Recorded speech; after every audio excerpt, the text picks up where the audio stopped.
He was hired to keep them calm. The night they broke their chains, he had to decide who he was.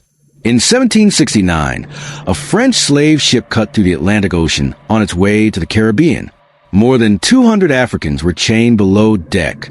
Above them, sailors moved freely under open sky. Between those two worlds stood one man who belonged to neither. His name was Matthew. He was born in St. Louis, Senegal. His father was French.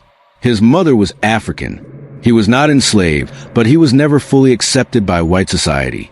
Because he spoke both French and Wolof, the captain hired him as a translator. His job was simple: go below deck, explain orders, calm resistance, and prevent revolt. He told himself it was only work. But work becomes something else when you understand both sides. The ship, called La Victoire, was a floating prison. Below deck, the air was thick and foul. Bodies lay side by side, wrists and ankles bound by iron. The only light came when the hatch opened and sailors shouted commands. Matthew descended into that darkness twice a day. He translated orders about food, water, and discipline. When he spoke, the captives stared at him. Some saw a familiar face. Others saw betrayal. One afternoon, while distributing water, he heard a woman speaking quietly in Wolof. Her voice was steady. She was not pleading. She was observing. When Matthew looked toward her, their eyes met. Her name was Awa. Even in chains, her posture was upright. Her gaze was clear. When he finished translating the captain's orders, she addressed him directly. "You understand them," she said softly, "and you understand us." He did not deny it. "Then you cannot stand in the middle forever."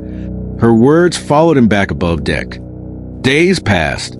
Matthew continued his work, but something shifted. When he descended into the hold, he stayed longer than necessary. He brought a little extra water when he could. He spoke more gently. He began translating whispers when guards were not paying attention. Awa told him about her village near a river. She described early mornings when fishermen pushed boats into the water. She spoke of drums during festivals and her younger sister, who tried to follow her when raiders came. She never cried while telling these stories. She remembered with clarity, not weakness. Matthew felt something he had not allowed himself to feel before: shame. Above deck, the captain referred to the captives as cargo. Below deck, they were people with names, families, histories. The tension on the ship grew heavier with each passing day. Illness spread. Food rations shrank. Guards grew harsher. One afternoon, a young man resisted being forced above deck. The sailors beat him in front of everyone. Matthew was ordered to translate a warning. "Tell them this is what happens to animals who forget their place," the captain said. Matthew hesitated before speaking the words in Wolof. When he finished, silence filled the hold. Later, Awa looked at him and asked quietly, "When you translate their words, do you believe them?" He had no answer. Over time, Matthew began to notice small changes. Some captives tested their chains. Others watched the guards' movements carefully. Awa asked questions that seemed casual but were not. How many sailors carry pistols? When do they change watch? Which direction does the sun set when we sail? He understood what was forming. A revolt on a slave ship was almost impossible. But impossible did not mean unthinkable. Matthew tried to remain neutral. He told himself he was only there to interpret language, not choose sides. But neutrality becomes fragile when violence is constant. The revolt began on a night without a moon. A guard fell asleep too close to the hatch. Chains that had been quietly weakened gave way. A key was stolen. A shout erupted from below deck. Suddenly, the ship was no longer quiet.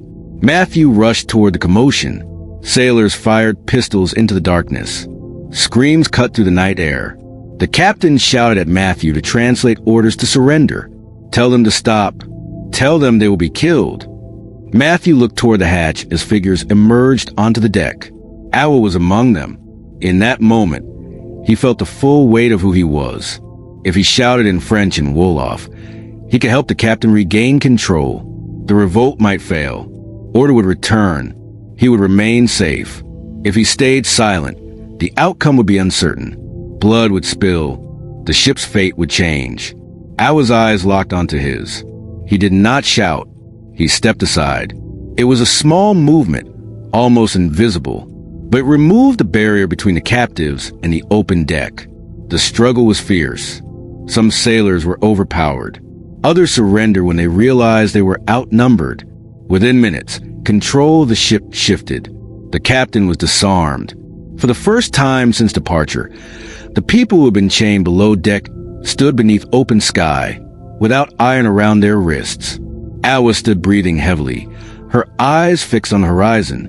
"You chose," she said to Matthew. But victory did not mean safety.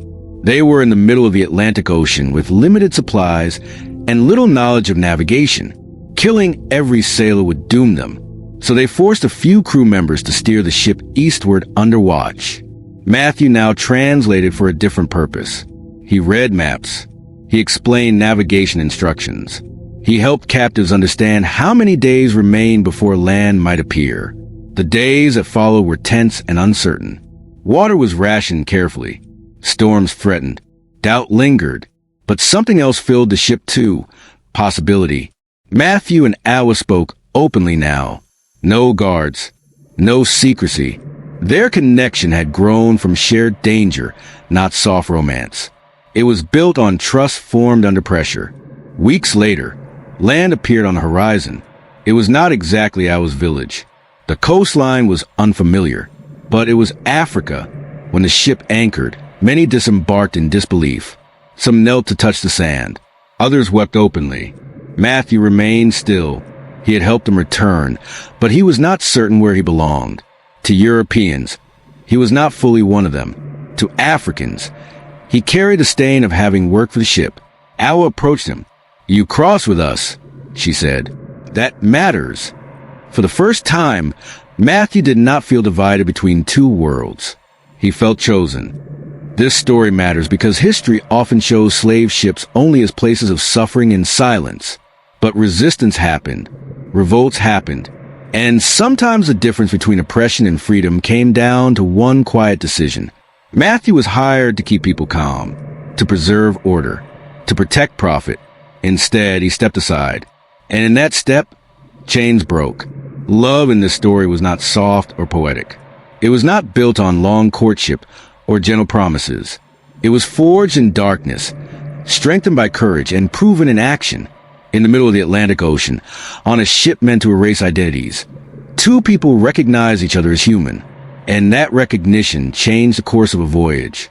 Don't forget to hit the subscribe button for more of such true life stories.